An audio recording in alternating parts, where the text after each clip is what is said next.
اللہ رب العالمین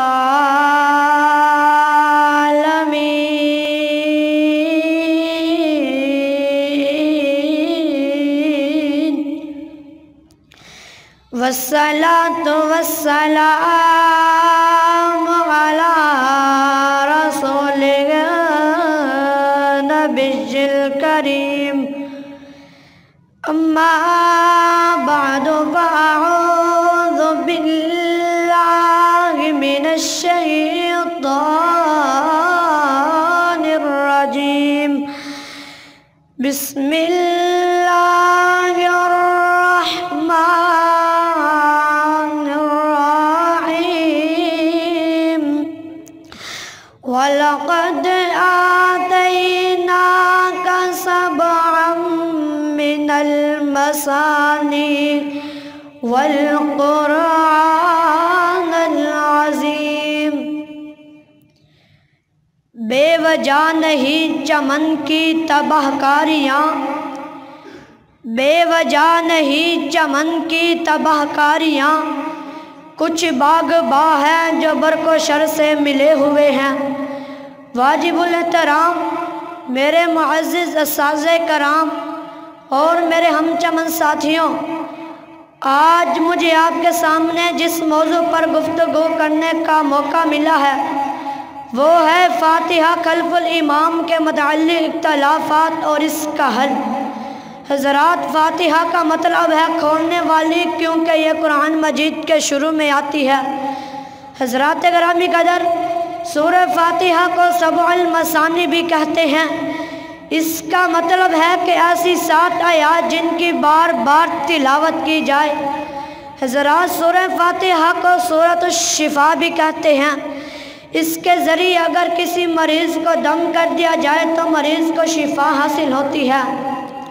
حضرات میرے معزز اساتذہ کرام، یہ وہ صورت ہے کہ جس کے بارے میں عاملہ کے لال نے ارشاد فرمایا تھا، لا صلاۃ لمن لم یقرأ بفاتحۃ الکتاب، کہ جس نے نماز میں سورہ فاتحہ نہیں پڑھی اس کی نماز ہی نہیں ہوتی۔ تو صحابہ کرام حضرت ابو ہریرہ سے پوچھنے لگے کہ ہم تو امام کے پیچھے ہوتے ہیں، تو انہوں نے عرض کیا تم امام کے پیچھے سورہ فاتحہ دل میں پڑھ لیا کرو۔ حضرات گرامی قدر، یہ سورہ فاتحہ جس کی اللہ اور اس کے رسول نے اتنی فضیلت بیان کی، لیکن افسوس کے ساتھ کہنا پڑ رہا ہے کہ ہمارے کچھ مسلمان بھائی ایسے ہیں جو اس سورت کو اتنی فضیلت نہیں دیتے۔ ایک اللہ کے رسول تھے جو اس سورت کو اتنی فضیلت دیتے رہے، اور میری طرف ایک گروہ ہے جو کہتا ہے کہ اس سورت کو پڑھنا ضروری نہیں۔ میرے معزز اساتذہ کرام، ایک طرف حدیث رسول ہو اور دوسری طرف چاہے کسی کی بات ہو، ہم نہیں مانتے، کیونکہ اللہ رب العزت اپنے قرآن میں ارشاد فرماتے ہیں، یا ایھا الذین آمنوا اطیعوا اللہ واطیعوا الرسول، اے ایمان والو اللہ اور اس کے رسول کی اطاعت کرو۔ آئیے میں اپنے ان مسلمان بھائیوں کے دل پر یہ روشنی ڈالنا چاہتا ہوں کہ جو کہتے ہیں کہ سورہ فاتحہ کو نہ پڑھنے سے نماز ہو جاتی ہے، یہ لوگ کہتے ہیں کہ اللہ رب العزت اپنے قرآن میں ارشاد فرماتے ہیں، وَإِذَا قُرِئَ الْقُرْآنُ فَاسْتَمِعُوا لَهُ، کہ جب قرآن پڑھا جائے تو خاموشی سے کان لگا کر سنو۔ یہ لوگ جو دلیل پیش کر رہے ہیں اس موقع محل پر پیش نہیں کر رہے، کیونکہ ان کے کہنے کے مطابق قرآن پاک کی تلاوت کو ضرور غور سے سننا چاہیے، کیونکہ جب مدارس میں کلاس لیتے ہوئے بچے قرآن پاک پڑھ رہے ہوتے ہیں تو سب ایک جیسی ہی تلاوت کیوں نہیں کرتے، سب اپنی اپنی تلاوت کیوں کرتے ہیں؟ تو پتہ چلا کہ ان کے پاس کوئی ایسی دلیل نہیں جو اس بات کو ثابت کرے کہ فاتحہ خلف الامام نہیں پڑھنی چاہیے۔ اور حضرات ابو داؤد کی ایک حدیث اس بات کو ثابت کرتی ہے کہ سورہ فاتحہ کو خاص کرتی ہے کہ نماز میں سورہ فاتحہ کی تلاوت راوی ہے۔ اور دوسری بات، جب امام ظہر اور عصر کی نماز خاموشی سے پڑھا رہے ہوتے ہیں تو پھر اس وقت یہ کیا سنتے ہیں؟ تو پتہ چلا ان کے پاس کوئی ایسی دلیل نہیں جو اس بات کو ثابت کرے کہ فاتحہ خلف الامام نہیں پڑھنی چاہیے۔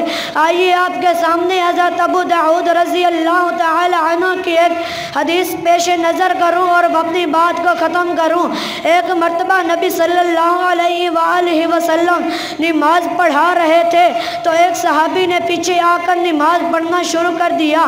اس کی نماز کی وجہ سے آپ علیہ السلام کی نماز میں خلل واقع ہونے لگا، تو آپ علیہ السلام نے اپنی نماز جلدی ختم کی اور اس صحابی سے پوچھا کہ میرے پیچھے کون قرات کر رہا تھا؟ تو اس نے کہا میں۔ تو آپ علیہ السلام نے کہا امام کے پیچھے کچھ نہ پڑھو سوائے سورہ فاتحہ کے۔ حضرات گرامی قدر، اگر سورہ فاتحہ لازمی نہ ہوتی تو آپ علیہ السلام یہ نہ کہتے کہ امام کے پیچھے کچھ نہ پڑھو سوائے سورہ فاتحہ کے، تو پتہ چلا کہ سورہ فاتحہ کا حکم نماز میں خاص ہے۔ آخر میں بس یوں ہی کہوں گا، سبق پڑھ پھر صداقت کا، عدالت کا، شجاعت کا، سبق پڑھ پھر صداقت کا، عدالت کا، شجاعت کا، شاہد کیا جائے کام تجھ سے دیانت کی، امانت کا۔ اللہ پاک سے دعا ہے کہ اللہ پاک ہمیں سورہ فاتحہ پر صحیح مسئلہ بیان کرنے کی توفیق عطا فرمائے۔ وآخر دعوانا الحمدللہ رب العالمین۔